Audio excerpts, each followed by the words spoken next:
our attorney to basically go over the rule that so many of you believe gives us the right, and hopefully he will be able to clearly explain why, contrary to what you may hear and want to believe, what the law actually says.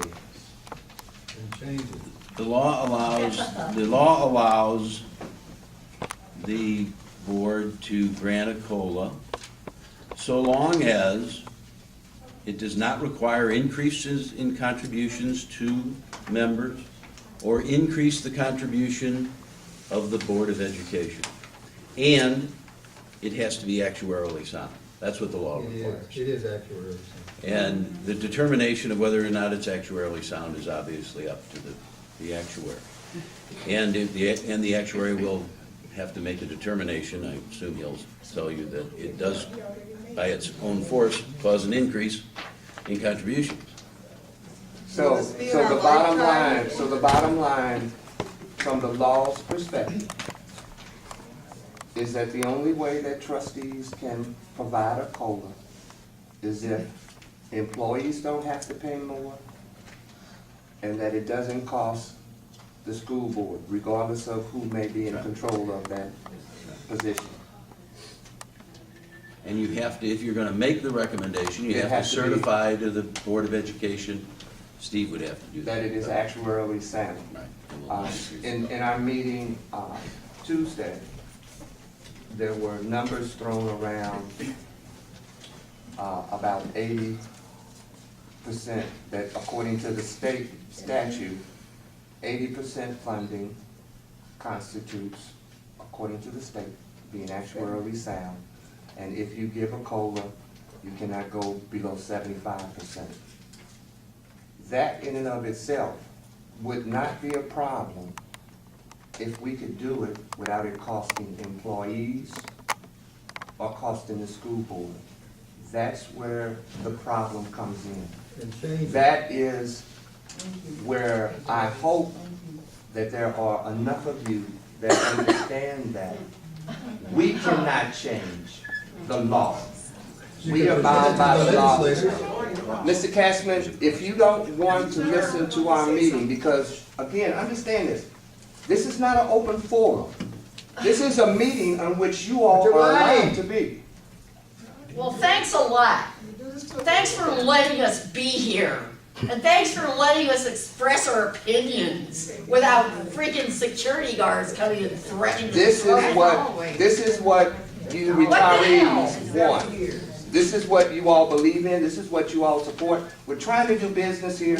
We're trying to address a serious problem. Get it changed by the legislature. Instead, Yeah. we have people that have come here to Really? disrupt this meeting. I know many of you that are sitting out here, and I know this is not why you came here.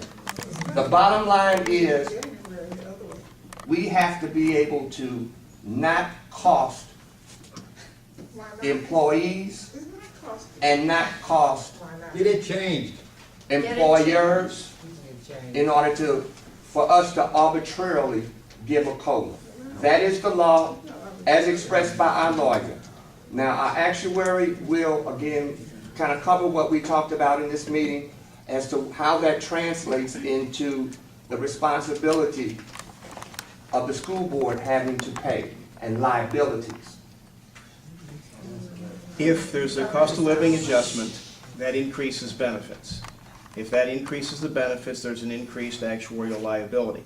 If there's an increased actuarial liability, then the cost to the sponsoring employers increases. So if the stipulation is that it can happen only if it doesn't increase the cost to the employer, in fact, it does, or would increase the cost to the employer.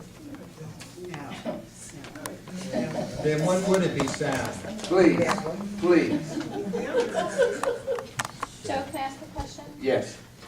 So if the plan were funded at more than 100% and there were excess assets, and so the increased liability didn't increase the cost to the employer, could we in that circumstance grant a COLA without the SAB's approval? I think the answer to that is yes. I mean, I did not write this language. At this point, with the circumstances, there would be an increased cost. And But I that's think- theoretical. I know Yeah, we'd have yeah. to look at it at the time, we'd have to look at the specifics, but I just wanted to express that it's been my understanding that as long as we have a funding percentage less than 100%, which we do, then a COLA would increase that actuarial cost. And so we have approved as a board a COLA in the past, and we've Yes. asked the SAB, because of the increased cost and the fact that we can't do it on our own by putting additional liability on the school, we've asked the SAB for approval, and it's been denied. So we, as a board, tried to do that COLA and haven't been able to within the law. If the plan is overfunded, if we do a great job on investments and we increase the funding, at that point, it has to be over 100. We're not over 100. Oh.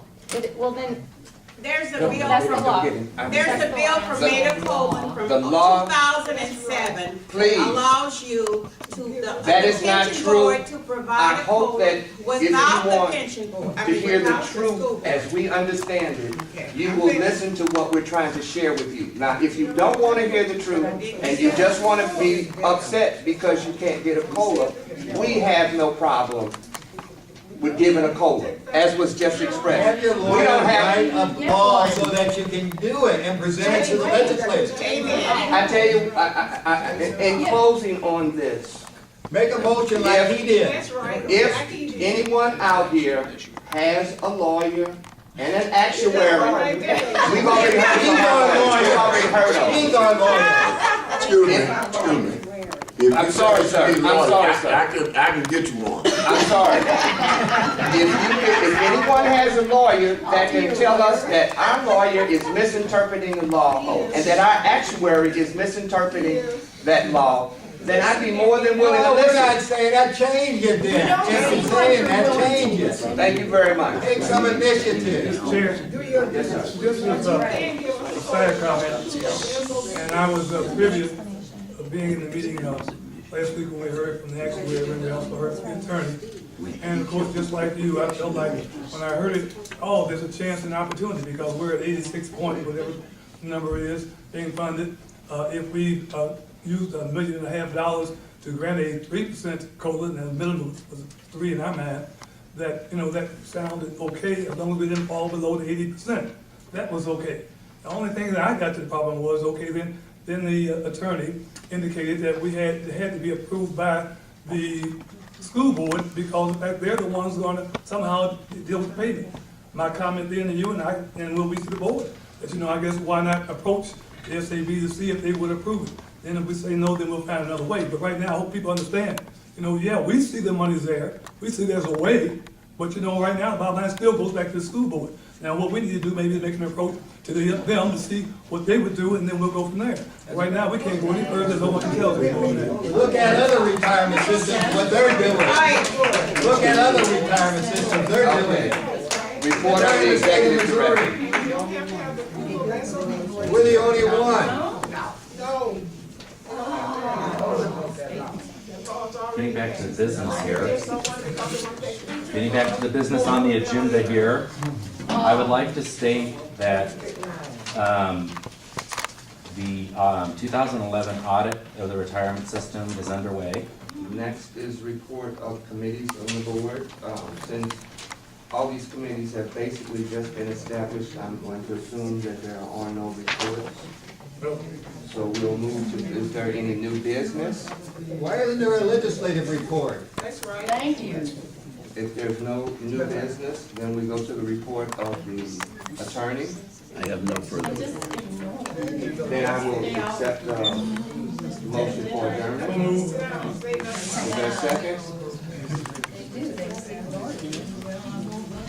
There has been a motion for adjournment. It has been seconded. Yeah, I bet you happy Meeting adjourned.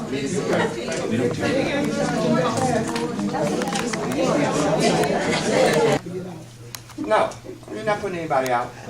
But I was requested to make this statement one more time, just so that hopefully everyone will have maybe a little bit clearer and better understanding. The analogy was used that if somebody owns a dog and that dog bites you, you go to the owner of the dog. That's common sense. We don't have a dog in this hunt. We don't have the authority, contrary to what you may be hearing people say over and over again. If you have attended any of our meetings, as we tried to do, we tried to explain that we don't have this authority, regardless of what you're being told. The dog in this hunt for a cola resides down at 801. It is at this point, and again, that's what we tried to talk about in this meeting, and that's what we tried to talk about on numerous occasions in the past. The issue is not with us. The issue is with the state-appointed board authorizing, because they are the ones that will have to pay for the cola.